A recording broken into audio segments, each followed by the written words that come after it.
है ओवैसी से एक सीट छीन लेना बीजेपी का। देखिए जो है वो राजस्थान में बीजेपी को मिला है, तो पर हम भी गजब है, हमने राजस्थान में जेपी नड्डा जी से नाव चलवा दी, मध्य प्रदेश में नाव चलवा दी हमने, अभी दिखाया था। देखिए अब ऊँट चल गए। 1% का सिर्फ ये अंतर है, लेकिन सीटों में ये अंतर बहुत बड़ा हो गया है। सचिन जी, राजस्थान का वोट परसेंटेज देखिए आपके सामने है। और बीजेपी ने एक नया नैरेटिव शुरू किया है कि हमको वोट कितने चाहिए, 50+1, 51%।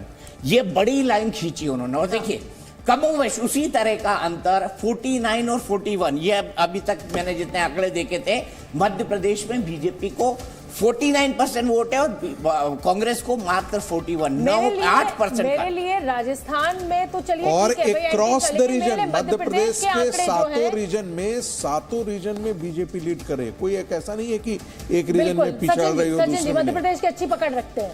मध्य प्रदेश में जो अभी हम पहले भी जिक्र कर रहे थे कि एक आप ये देखिए कि 3-4 महीने पहले एक इस प्रकार की स्थिति बताई जा रही थी कि 60-70 सीट से ज्यादा आगे नहीं बढ़ती दिखाई दे रही है।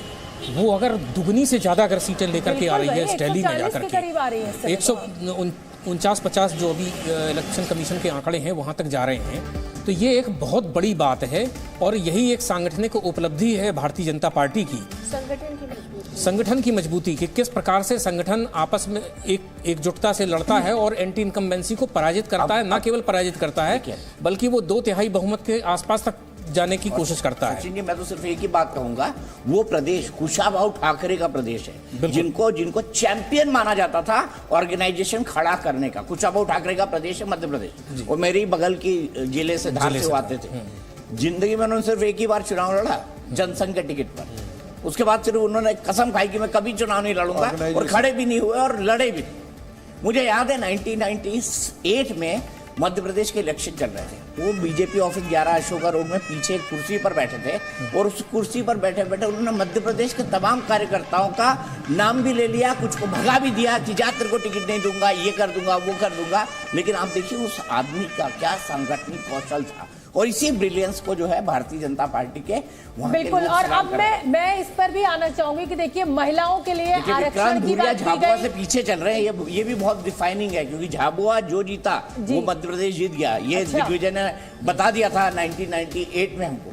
ठीक है, मैं महिलाओं पर आना चाहूंगी, चाहे वो महिला आरक्षण की बात की जाए, भाई आधी आबादी और ये लाडली योजना, कुल मिलाकर महिला वोट राजकिशोर जी बिल्कुल इंटैक्ट है। मोदी जी की पॉपुलैरिटी, मोदी जी की फैन है महिलाएं बहुत, ये भी हमेशा निकल कर आया है। मैं आपको बताऊं कि जिस समय पूरे देश में ये माना जाता था कि महिलाएं हाशिए पर हैं, वोट जब उनका पति जहां चाहेगा वहां दे देगा, लेकिन मुझे याद है कि गुजरात में जब मैं चुनाव कवर करने जाता था, मुख्यमंत्री नरेंद्र मोदी जी होते थे, वहां पर महिलाओं की भागीदारी किसी भी और प्रदेश की तुलना में ज्यादा होती थी, और नरेंद्र मोदी की पैठ वहां पर चूंकि सहकारिता और तमाम जो विषय थे उसमें बहुत ज्यादा उनकी होती थी। लेकिन धीरे धीरे आज की तारीख में आप देखें, कोई भी राजनीतिक दल टेकन फॉर ग्रांटेड आधी आबादी को नहीं ले पा रहा है, उसको उसका हक खैरात में नहीं देना पड़ रहा है, वो हक अपना आगे बढ़कर ले रही हैं। अभी आपने महिला आरक्षण का भी आपने देखा, भले इस बार लागू नहीं हुआ, आगे लागू होने जा रहा है, उसका भी फर्क दिखाई पड़ा। तो शौचालय से लेकर किचन, मोदी जी के मुखौटे पहन के नाच गाना चल रहा है इस समय बीजेपी मुख्यालय में। और बिल्कुल कांग्रेस बहुत दमखम के साथ ये कह रही थी कि साहब हम तो छत्तीसगढ़ तो जीतेंगे, मध्य प्रदेश में हमें कोई हरा नहीं सकता। लेकिन दो बड़े, मतलब छत्तीसगढ़ का जाना भूपेश बघेल और मध्य प्रदेश में इस तरह के आंकड़े 18 साल के, उसके बाद कांग्रेस के लिए एक बहुत बड़ा सबक भी है दीपक जी कि अति उत्साहित होकर कुछ नहीं हो सकता। और वो बीजेपी जो 60 से 70 सीटों पर आ रही थी वो 140 पर पहुंच रही है। मैं तो जब से राहुल गांधी ने बोला है डरना मत, मैं डर नहीं रहा हूँ, बिल्कुल नहीं डर रहा हूँ, लेकिन इन परिणामों को देख के राहुल गांधी को डरना चाहिए। शोभना जी, ये कहाँ खड़े हो गए? एक इम्पोर्टेंट सबसे बात ये है कि जो हम लोग डिस्कस कर रहे थे कि टिकट के बंटवारे को लेके और लीडरशिप को, चाहे वो राजस्थान में उसका खामियाजा हो, मध्य प्रदेश में हो, या हम छत्तीसगढ़ की अगर बात कर लें, क्योंकि एक अलग ही सब अपने आप को लीडर के तौर पे पार्टी का उनके लिए कोई अनुशासनहीनता, एक कहते हैं अनुशासनहीनता बहुत इम्पोर्टेंट रहा है इस चुनाव के अंदर। मैं सहमत हूँ, बिल्कुल मैं सहमत हूँ। फैसला लीडरशिप ले तभी नीचे टीम उसे इम्प्लीमेंट कर पाती है। अगर बहुत सारे लोग टीम में फैसला ले रहे हैं तो वो टीम कभी नहीं चल पाएगी। वहाँ पर एक बहुत दिक्कत हो गई थी शोभना जी, अगर राहुल गांधी की चलती तो टीएस सिंहदेव 2.5 साल बाद वहाँ पर मुख्यमंत्री बन जाते, क्योंकि वादा उन्होंने दिया था। अब वहाँ पर प्रियंका गांधी ने बड़ा धस रख दिया। तो बात सिर्फ संगठन की नहीं है, परिवार से ही जब दो लोग जाने लगे और दो लोग अपना फैसला सुनाने लग जाए तो देखिए, उनको यूपी में लड़ना था प्रियंका गांधी को, लड़की है लड़ सकती है, तो यूपी में तो लड़ी नहीं, पहुंच गई, जहां पर सरकार बन जाती वहां पर पहुंच जाती है। देख लीजिए तेलंगाना में भी वो सक्रिय हो जाएंगे, जहां पर तेलंगाना में आप कुछ भी कहिए, कर्नाटक की जीत के बाद पूरी तरीके से माहौल बदला, वरना वहां पर तो कांग्रेस की नजर नहीं आ रही। क्या इसका क्रेडिट कहीं डीके शिव कुमार को मिलना चाहिए? निश्चित तौर पे देना पड़ेगा, वहां पर संकट मोचक थे। और एक बात और आप समझिए, कांग्रेस के लिए कितनी बड़ी मजबूती हो गई कि बेंगलुरु के बाद में हैदराबाद जैसा सिटी उनके पास होगा, फंडिंग की कोई कमी नहीं होगी। बिल्कुल, एक लाइन बिल्कुल, ये बहुत बड़ी बात है। रागी जी कुछ कह रहे थे आप, रागी जी। नहीं, मैं ये कह रहा था कि इस पूरे कैंपेन को यदि आप देखें तो लीडरशिप का पहचान तब होता है जब आप संगठन या कोई भी पार्टी क्राइसिस में हो।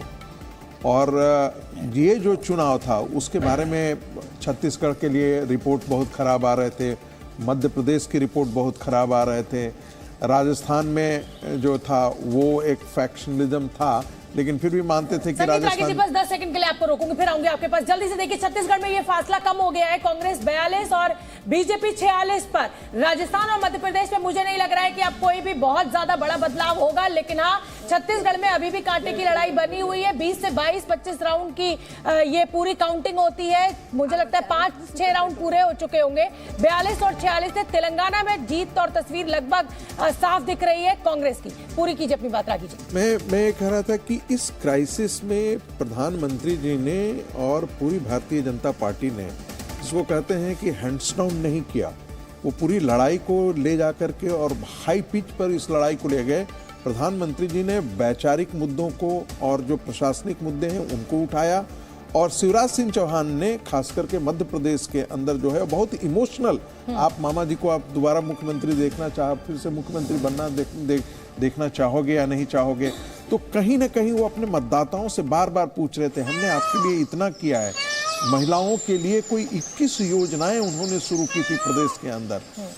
दूसरी तरफ कांग्रेस पार्टी के आज जीत गए हैं तो हम ये क्रेडिट दे रहे हैं, लेकिन अगर आज राजस्थान में अच्छी स्थिति में अशोक गहलोत होते तो शायद हम चिरंजीवी को दे रहे होते, और ये बिल्कुल वैलिड सी बात है। कहीं भी अगर सफलता मिलती है तो वो क्रेडिट जाता है। मैं यही कह रहा हूँ ना कि कांग्रेस जो है अपनी जीती हुई बाजी हार जाती है, भारतीय जनता पार्टी अपने दुश्मन के जबड़े से भी जीत को दिल्ली में बड़ी बैठक होगी, इंडिया गठबंधन की ये बैठक होनी है, मल्लिकार्जुन खड़गे के आवास पर ये बैठक होगी। अभी तक तमाम जो घटक दल थे इंडिया गठबंधन के, वो ये कह रहे थे कि साहब कांग्रेस तो इंटरेस्टेड ही नहीं है। तो अब ये तारीख आ गई है फौरन, अब बड़े राज्यों के चुनाव से फ्री हो गए। मैंने शुरुआत में ही आपसे कहा था कि इन नतीजों के बाद अब इंडी गठबंधन का भविष्य थोड़ा सुरक्षित हो गया है। कांग्रेस को अगर यहाँ पर अच्छी जीत मिल जाती मध्य प्रदेश में और छत्तीसगढ़ में, और जैसा वो कह रहे थे कि राजस्थान में भी अच्छा कर लेंगे, आप मानकर चलिए कि कांग्रेस का एरोगेंस अपने टॉप लेवल पे होता और क्षेत्रीय दल और हाशिए पर जाते। उसके बाद उससे बात नहीं बनती, सीटों के बंटवारे में लड़ाई होती।